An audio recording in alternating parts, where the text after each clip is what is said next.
मैं doctor Ikshita, consultant gynaecologist, और आप देख रहे हैं स्त्री संगोपन। आज के इस एपिसोड में हम डिस्कस करने वाले हैं फीमेल इनफर्टिलिटी के कॉजेस, यानी कपल को अगर प्रेगनेंसी नहीं रह रही है तो उसमें महिला के वजह से कौन से रीजंस है जिनकी वजह से प्रेगनेंसी नहीं रुकती। तो शुरू में हम देखेंगे कि प्रेगनेंसी रहने के लिए ये जो रिप्रोडक्टिव सिस्टम है तो उसकी स्ट्रक्चर यानी एनाटॉमी क्या है। तो इसे कहते हैं हम गर्भ की थैली और यूट्रस, ये उसका मुख यानी सर्विक्स, ये वजाइना यानी योनि मार्ग, ये गर्भ की नलियाँ यानी फैलोपियन ट्यूब्स, और ये ओवरीज यानी अंडकोश।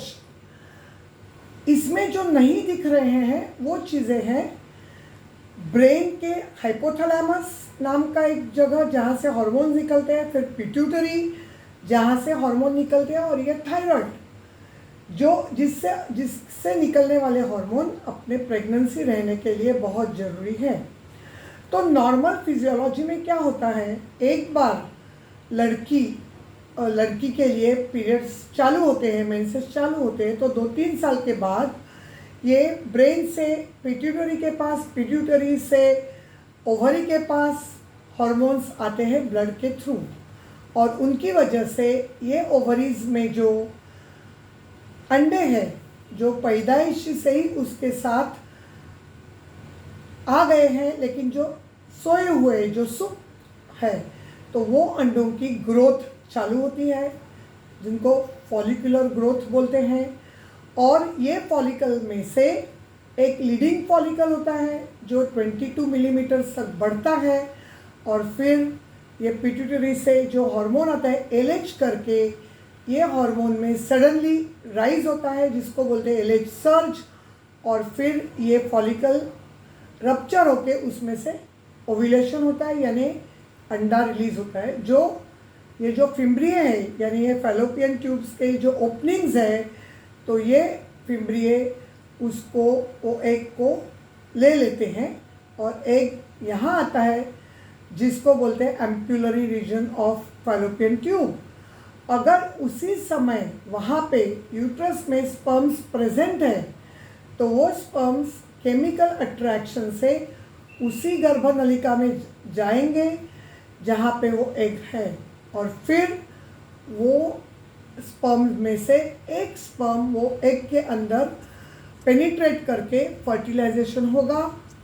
फिर वो फर्टिलाइज्ड एग यहाँ पे आ जाता है यूट्रस के अंदर 5वें या 6ठे दिन, और उसमें से एम्ब्रियो निकलता है, उसे बोलते हैं हैचिंग, और वो एम्ब्रियो यूट्रस के अंदर इम्प्लांट हो जाता है यानी वो अपने रूट्स डेवलप करना लगता है और प्रेगनेंसी ठहर जाती है।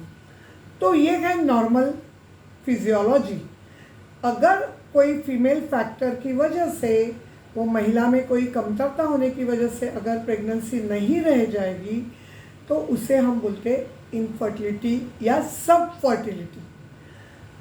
तो कैसे हम डिसाइड करते हैं कि ये महिला को, ये कपल को सब फर्टिलिटी है। अगर 1 साल तक कोई भी मैरिड कपल कोई भी फैमिली प्लानिंग के मेथड्स नहीं यूज़ करेगा और स्त्री पुरुष के संबंध हो जाएंगे तो 80% कपल्स प्रेग्नेंट रहेंगे। जो 20% कपल्स प्रेग्नेंट नहीं रहेंगे वो सेकंड ईयर में प्रेग्नेंट रह जाएंगे, उसमें से 16%, और जो 4% रहेंगे जो 2 साल ट्राई करने के बाद भी प्रेग्नेंट नहीं रहते हैं उनको सब फर्टाइल कपल कहते हैं। इनफर्टाइल कहना बहुत ही गलत है, हमें बोलना चाहिए सब फर्टाइल कपल। तो आज हम देखने वाले हैं कि महिला की वजह से क्या क्या प्रॉब्लम्स हो सकते हैं। तो ये जो ओवरीज है, ये ओवरीज से अगर अंडा नहीं निकले किसी भी हार्मोन्स की वजह से, कमी होने की वजह से, जैसे थायराइड कम हो, या पिट्यूटरी से निकलने वाले हार्मोन्स कम हो, या पॉलीसिस्टिक ओवेरियन डिजीज़ ये नाम की बीमारी हो जिसमें ये ओवरीज के ऊपर थिक कैप्सूल बढ़ जाती है, तो इससे अंडा नहीं निकलता है। तो इसकी वजह से, ये प्रॉब्लम्स की वजह से, या ओवेरियन सिस्ट हो या ओवेरियन एंडोमेट्रियोसिस हो, तो ये ओवरी के बीमारियों की वजह से एग्स नहीं बनते और नहीं निकलते, और अगर एग्स नहीं है तो वो प्रेग्नेंट नहीं हो सकते। फिर नेक्स्ट कॉजेस है ये फैलोपियन ट्यूब्स। अगर आप यहाँ देखेंगे तो ये फैलोपियन ट्यूब्स के जो ये ओपनिंग्स है, ये फिम्ब्रिए बोलते हैं, ये अपने फिंगर्स जैसे हैं जो एग को पिकअप करते हैं। लेकिन अगर किसी भी बीमारी की वजह से इनमें इन्फेक्शन है, या ये सूज गए हैं, या इनका मुख बंद हो गया है, जिसे हम बोलते हैं हाइड्रोसल्पिंग्स, या यहीं पे ब्लॉक है अंदर इन्फेक्शन की वजह से, तो ये एग पिकअप नहीं होगा। और ये साइड से अगर ओव्यूलेशन होगा और एग पिकअप नहीं होगा तो वो साइकिल में प्रेगनेंसी नहीं होगी। किसी किसी महिला को अल्टरनेट मंथ एक एक ओवरी से एक अंडा निकलता है, किसी को 2-3 महीने में एक साइड से निकलता है, 2-3 महीने में एक साइड से निकलता है। किसी को एक ही साइड की ओवरी काम करती है, दूसरे साइड की ओवरी से अंडा नहीं बनता। अगर जिस साइड की ओवरी से अंडा बनता है उसी साइड में ये अगर ट्यूब में प्रॉब्लम है तो उससे प्रेगनेंसी नहीं रहेगी। फिर हम देखेंगे यूट्रस की तरफ। अभी ये यूट्रस है, इसके अंदर आप देख सकते हैं ये एक छोटा सा अंगूर जैसा गांठ है, इसको बोलते हैं पॉलिप। अगर ये पॉलिप यहाँ पे है तो वो एक फॉरेन बॉडी जैसे काम करता है और वो प्रेगनेंसी को यहाँ ठहरने नहीं देता है, और इसलिए वो महिला को प्रेगनेंसी नहीं होती। फिर आप ये देखेंगे तो इसको बोलते हैं इंट्रायूट्राइन एंडोमेट्रियोसिस या एडिनोमायोसिस। ये बीमारी में ये जो यूट्रस का लाइनिंग है वो अंदर की तरफ बढ़ने लगता है। आप यहीं भी देख सकते हो कि ये लाइनिंग अंदर बढ़ने की वजह से पीरियड्स के दरमियान इसमें ब्लीडिंग होती है, और ऐसे अगर ये यूट्रस के अंदर बीमारी है तो ये यूट्रस प्रेगनेंसी को रहने नहीं देता, और प्रेगनेंसी वो महिला को गर्भधारणा नहीं रहती। फिर ये जो फाइब्रॉइड्स है, तो ये छोटे छोटे फाइब्रॉइड्स है, ये प्रेगनेंसी रहने में कोई प्रॉब्लम नहीं करेंगे। लेकिन ये बहुत बड़े फाइब्रॉइड्स है और ये यूट्रस के कैविटी के अंदर आ रहे हैं, तो वो भी प्रेगनेंसी को यूट्रस के अंदर ठहरने नहीं देते और अबॉर्शन, और वो सब फर्टाइल होती है। अभी ये जो गर्भनलिका है, इनके अंदर ओपनिंग होते हैं, उनको बोलते हैं ऑस्टिया। अगर ये ऑस्टिया ब्लॉक्ड है तो स्पर्म्स अंदर नहीं जा सकते, उसको बोलते हैं कॉर्नियल ब्लॉक, तो स्पर्म्स अंदर नहीं जाएंगे और प्रेगनेंसी नहीं रहेगी। फिर हम देखेंगे ये सर्विक्स। प्रेगनेंसी रहने में ये सर्विक्स बहुत ही इम्पॉर्टेंट काम करता है। तो क्या करता है कि जब ये ओव्यूलेशन होने वाला है तभी ये सर्विक्स से बहुत ज़्यादा प्रमाण में वाटरी डिस्चार्ज यानी पानी जैसा चिकट चिकट स्त्राव बाहर आने लगता है। उसको हम बोलते हैं सर्वाइकल म्यूकस, जो ओव्यूलेशन के समय हो जाता है।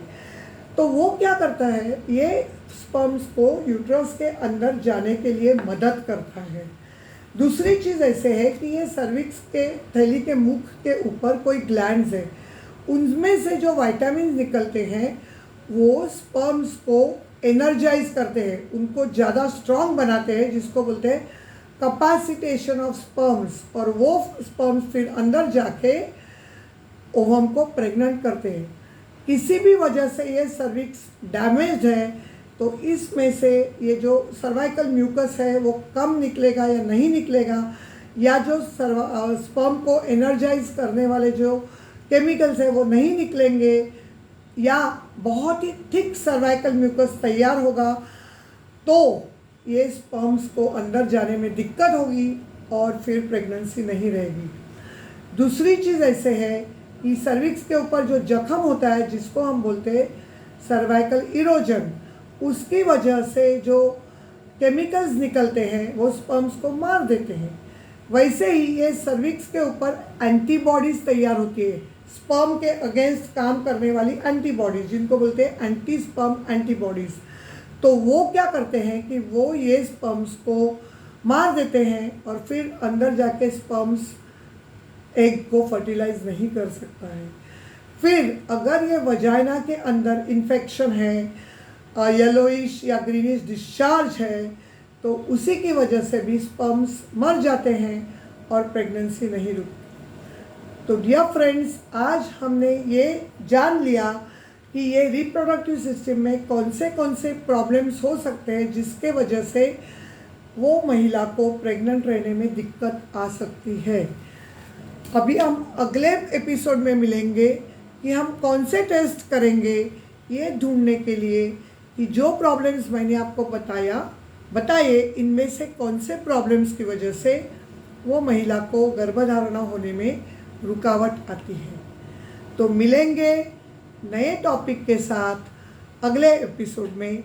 अगर आपको आज की जानकारी अच्छी लगी तो मेरे चैनल को सब्सक्राइब कीजिए और ये जानकारी अपने फ्रेंड्स के साथ शेयर कीजिए। वापस मिलने के पहले आप खुश रहिए और खुद के हेल्थ का ख्याल कीजिए। धन्यवाद।